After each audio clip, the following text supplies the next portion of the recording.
Islamabadi është vënë në gatishmëri të plotë për të pritur raundin e parë të negociatave me Shtetet e Bashkuara dhe Iranit, të planifikuara për të zhvilluar këtë të shtunë më 11 prill, takimi i parë i këtij niveli që nga shpërthimi i konfliktit. Delegacioni amerikan do të udhëhiqet nga zëvendës presidenti J.D. Vance, i shoqëruar nga i dërguari i posaçëm Jared Kushner. Nga Washingtoni kjo nismë konsiderohet si një mundësi konkrete për të hapur rrugën drejt një marrëveshjeje të qëndrueshme paqeje, edhe pse elementet kyç të planit mbeten ende të paqartë. Në tryezë pritet të jenë edhe 10 kërkesat e paraqitura nga Irani për përfundimin e konfliktit. Presidenti amerikan Donald Trump ka shprehur optimizëm përpara këtij raundi negociatash.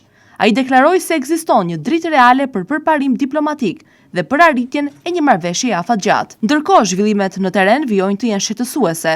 Autoritetet iraniane kanë bërë të ditur se ngushtica e Hormuzit, një nga arteret më të rëndësishme detare në botë, është minuar për shkak të gjendjes së luftës.